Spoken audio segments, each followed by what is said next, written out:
I wait forever for some news to drop about Fani Willis. Last night, just a ton of stuff dropped and was hitting me boom, boom in both ears. And now I can't even hear it anymore. There's so much news. I don't even think I hear it anymore. Okay, we'll get to the Fani Willis letter, but first, this is what leads up to it. This also dropped last night. Georgia prosecutor dismisses Trump attorney's claim that proposed August trial date amounts to election interference. So this is Fani Willis's team responding back to Trump's team in Georgia. Said, quote, I think it's ridiculous, Fani. We've been conducting that investigation since 2021, unquote. Willis told CNN when asked about Sadow's claim. Sadow is Trump's lawyer. Quote, the investigation was taken the normal course, and we're at the point that the investigation naturally took us to. There's a lot of evidence showing that she's been working on this case for quite a while. Here's an earlier clip. We were going to be making some big decisions regarding the election investigation, and that I would do that before September the 1st of 2023, and I'm going to hold true to that commitment. The work is accomplished. I mean, we've been working for 2.5 years. She says she's worked on it for 2.5 years.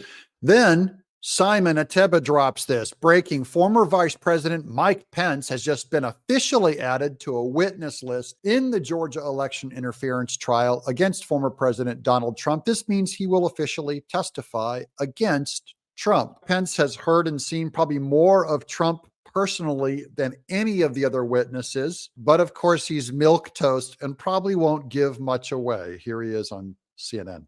I don't know what the path of this indictment will be. There actually are profound issues around this pertaining to the First Amendment, freedom of speech. So here's the letter that was drummed up by Jim Jordan. This is from Fani Willis to Benny Thompson. Fani Willis is doing a fishing expedition going, hey, I hear you have a J6 committee looking up stuff on Trump. But this whole thing smells fishy also. Listen to how loaded this is. This is not the way that she would talk to a counterpart. In that letter, it says, as you may be aware, I am conducting a criminal investigation of possible attempts to illegally interfere with the administration of Georgia's 2020 general election. Through news reports, we are aware that your committee has interviewed witnesses relevant to our investigation. We understand from the same reports that your committee's investigations may have collected records relevant to our investigation. I think she's on a first name basis with these people, and she would not talk about that this way unless she intended for you to find this letter. This is how you talk to go like, oh, through news reports, we're aware your committee has interviewed witnesses. No, she knew there were witnesses.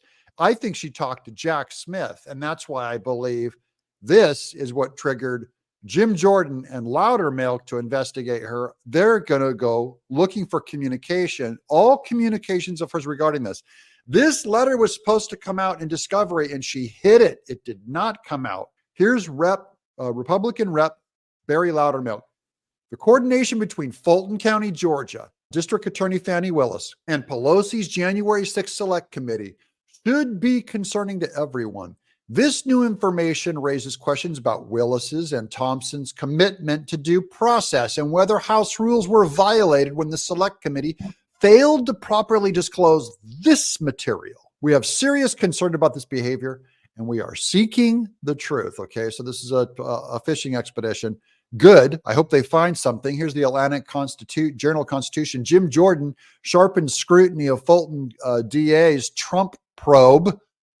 The Republican-led House Judiciary Committee escalated its probe of Fulton County District Attorney Fani Willis on yesterday, with a request for documents linking her office's investigation of Donald Trump to the congressional investigation of the January 6, 2021 attack on the U.S. Capitol. And then here's the Hill. Jordan seeks records from Willis after her outreach to January 6 committee. House Judiciary Republicans are accusing Fulton County District Fani Willis of colluding with the House committee that investigated January 6th, 2021 attack, saying that she asked the panel to share evidence with her, evidently making a similar request to one long ago made by the Justice Department, the DOJ. Citing experts of a letter between Willis and former January 6th committee chair Benny Thompson, Democrat, Mississippi, Jordan's letter says Fani Willis asked for, quote, records that may be relevant to our criminal investigation. Okay, the letter to Thompson, also signed by Rep. Barry Loudermilk, Republican from Georgia, a subcommittee chair on the House Committee on Administration, comes after the Georgia lawmaker accused Thompson of failing to transfer all records. This is all about Thompson and Willis not turning these records over. Now, Jim Jordan sent this letter from the Congress of the United States House of Representatives to the Honorable Fani T. Willis. The Committee on the Judiciary continues to conduct oversight of politically motivated prosecutions by state and local officials, although we were aware that your office had coordinated its politically motivated prosecutions with the Officer of Special Counsel Jack Smith. So that always goes back to their communication. We recently learned that your office also coordinated its investigation actions with Partisan Select Committee to investigate the January 6th attack on the United States Capitol. Accordingly, we write to request documents, again, relating to the investigative coordination between your office and the Partisan January 6th Select Committee. Now, here's where Jim Jordan says they have the right.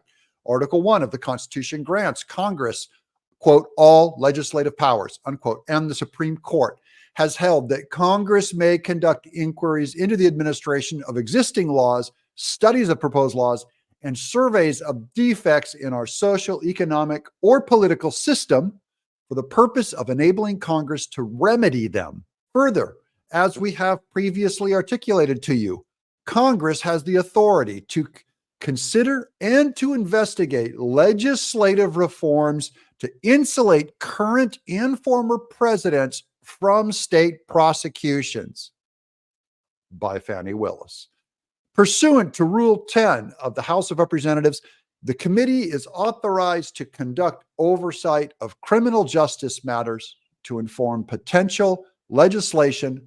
Accordingly, we ask you for the following documents, and they ask Fani Willis for all this stuff. What does all this mean? Mike Pence is going to testify really in court. Do you know how long that's going to take? He has a security clearance also and top secret redacted material to get it from him. And then now Jim Jordan is over here adding this stuff. This is all going to delay. Here's CNN on Fani Willis not having a hope in hell of getting this thing done. Off as well. And then you have Fani Willis's case. There's just no way she gets it in time. 150 witnesses is going to take many, many months. She is not going to get him before the election. And once Trump is elected, she's done. And I believe this is going to be a major hinge in saving Trump, is the persecution of these Democrat fraud lawmakers hunting Trump instead of trying to beat him in the ballot box. Let me know what you think down in the comments below. I'm Doug in Exile.